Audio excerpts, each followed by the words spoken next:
Hey guys, thanks for tuning into the show. Today we're going to be talking about the Canadian economy, specifically what the tariffs are going to be doing to housing. And I guess really what I want to try and answer is the question, will tariffs bring down the price of houses in Canada? So we're going to talk about the tariffs and the effect that they're going to have on, say, building new homes. We're going to talk about Bank of Canada interest rate policy, monetary supply, quantitative easing, what real assets do when factors like this are introduced into the economy. That's a little bit what we're going to talk about today, and we'll be back with a regular show with guests next week. My name is Cody Kraus, and I'm a real estate broker owner that's obsessed with everything real estate. Investing, building, selling, developing, farming, you name it. I've been doing this since I was 18 years old, and I've learned a ton through trial and error, and I've met some of the coolest people ever. This is a show where I invite these people on to talk about their experiences and mine, plus everything else real estate. Let's go. Hey everybody, welcome back to another episode of the Everything Real Estate Show. Today it's a little bit different format. It's just me, as you might have noticed. There's nobody else on a Zoom screen or sitting across from me in one of the chairs in our set here. And it's going to be a little bit shorter format. But what I wanted to do today is talk about what's happening in the housing market as of the beginning of March 2025. So I'm recording this video today. It's the 4th. The Trump tariffs have just gone into effect.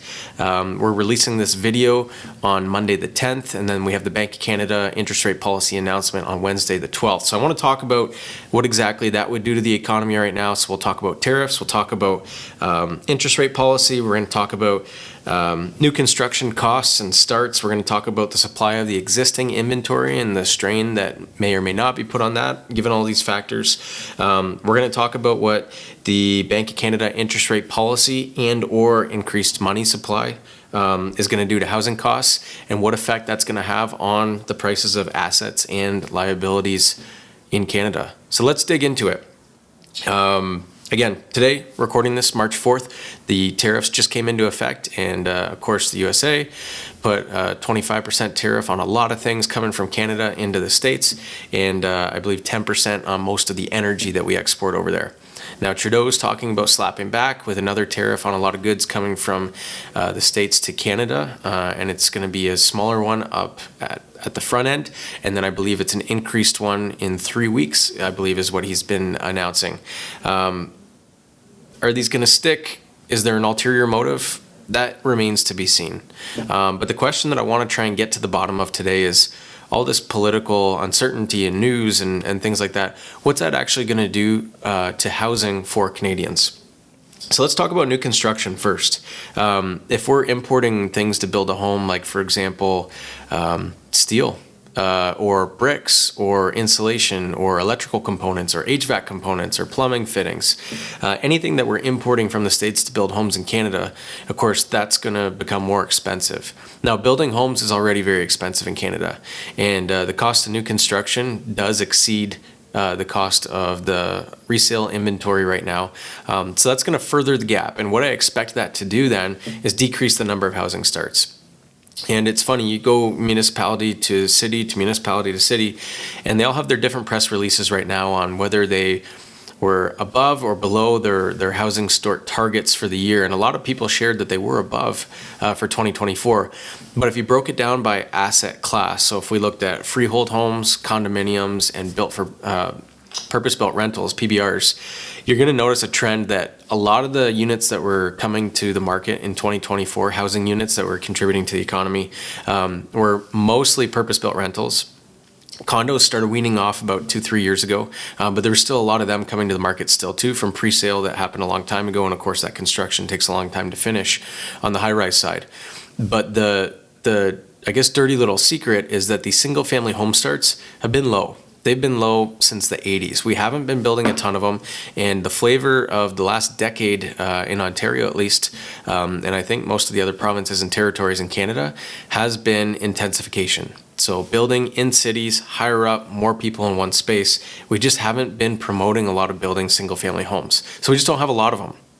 So what I see happening is, even though there's a lot of economical factors that would suggest the price of homes should go down, because could we see a drop in employment? It's pretty likely. Our cost of goods is going to go up due to the tariffs, importing and exporting. There's there's going to be a lot of things that don't look great, but that cost of building a home isn't going to go down because a lot of the value is already invested in the bare land. And at the end of the day, people aren't all of a sudden going to start working for a lot less. And if they're going to work for the same amount of money, the materials are going to go up in value and the land value is already established.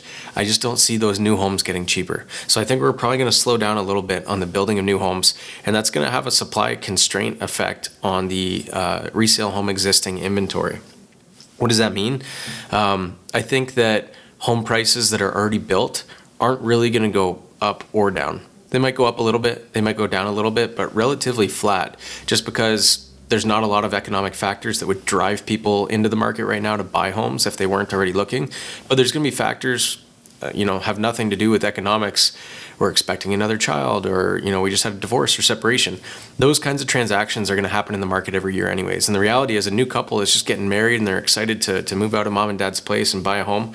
They want to do that regardless of what's going on in the economy. As long as they have a job and the bank says that they're a worthy borrower, they're going to be excited to try and buy a home.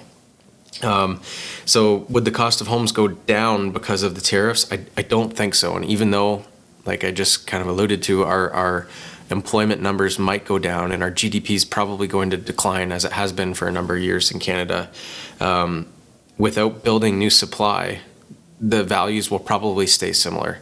And the other thing that's going to affect that is the Bank of Canada interest rate policy. So again, recording this the 4th, you're going to be hearing it on the 10th. On the 12th, which is Wednesday, the Bank of Canada is going to be releasing their monetary policy update as far as lending. And most people are saying it's pretty likely that we're going to see a 0.5%. Most economists had factored in various 0.25% decreases over the course of 2025. And not unlikely that they'll expedite that this week, just with everything that's going on, and again, a little bit of uncertainty around that. I also read a stat about the Q2 money supply being increased in Canada. So up 2.7% is the stat that I read from Bank of Canada. And what it said is that that's the greatest rate that the money supply has grown in a quarter since 2021. Well, what happened last time we had quantitative easing and there was more money supply coming into Canada? Well, real assets went up in value. Houses went up in value. We know that values spiked like crazy in 2021. So even though we have, again, a lot of uncertainty around the economic factors, we have Bank of Canada lowering interest rates and then increasing the money supply in the country. Typically that makes the value of houses go up. Are they going to go up like crazy? I think we as Canadians learned our lesson last time. Home prices were going up, instead of 5% a year, they were going up 5% a month. And it just got way too crazy. And when the train came off the rails and they started reducing the interest rates in March of 2022, I think a lot of us learned our lessons that we shouldn't just be going to the market and spending. So I don't see the housing market being as competitive as it was during that COVID craziness, because I think we just learned a lesson 5 years ago about what happens if we're not acting responsibly and acting in a scarcity mindset. Other things that might go up in value, again, hard assets, things like gold. There's a chart that I should probably link to in this video, and it was, I can't remember who shared it, but I'll give credit to them. It was the cost of a Canadian home in ounces of gold compared across decades. And it might not be perfectly in line, but it's kind of interesting to illustrate to you what's happening as far as our money. Our Canadian money is being devalued when we have things like quantitative easing, when we have rapid increase of supply of money into the market to try and ease us through these tough times. I don't know what's going to be happening with our federal government. They're currently prorogued. I'm reading reports that are saying it's likely that that's going to be expedited, that they're going to pick a leader for the Liberal Party, that they will then be sitting down again as Parliament, and they'll probably be calling an election at that point. Are they going to start making monetary policy? Are they going to start discussing everything that's happening with the tariffs and how that's affecting us? Are they going to start coming up with plans for businesses to help them ease through this tough time if all of a sudden their orders are down or they're having to lay off employees? So that remains to be seen. Ontario just saw a provincial election. Doug Ford's Progressive Conservative government just got a third term, a majority. There was a change of a few seats, but not a huge difference.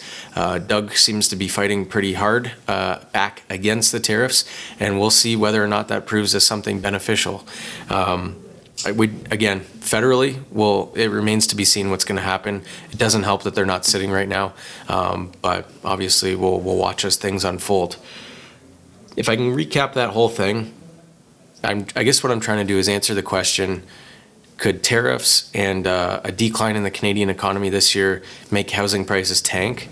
And I think the answer is probably not. I think they're just going to remain flat. They're going to remain stable. So I wouldn't recommend getting in right now in speculation that all of a sudden they're going to go up in value like crazy, but I wouldn't go fire sale your property right now because you think all of a sudden it's just going to be worth substantially less in the coming weeks or months or years. There's factors to suggest that housing prices should go down, but the government seems to be, I guess, proactively adjusting their levers to make sure that they don't all of a sudden come crashing down. And they can do that with things like quantitative easing, adding more money into the economy, and also adjusting their interest rate policy. So I will keep you guys posted as I see things unfolding.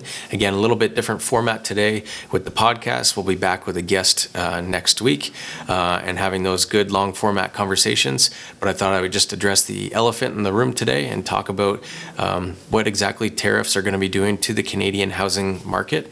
I'm not an economics major or professor or anything like that, so I can't tell you what's going to happen with the stock market. I'd recommend reaching out to professionals in those areas.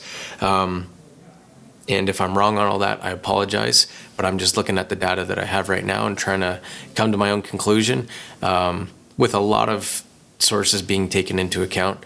And let's keep our fingers crossed for the Bank of Canada interest rate announcement on Wednesday. And hopefully these tariffs are not here to stay and that they'll either be relaxed or removed. And we'll see where it goes from there. We'll see you next week, everybody. Thanks. Bye for now. Thanks for listening to the show, folks. Please keep in mind that this show is not offering legal, financial, or accounting advice, but rather opinions and experiences in the world of real estate from the host and the guests. If you're enjoying the show, please rate, review, and share with your friends and colleagues. And if you think that there's someone that needs to be on this show, please feel free to connect them with me. Or if there's a topic that should be discussed, feel free to let me know. Thank you so much, and bye for now.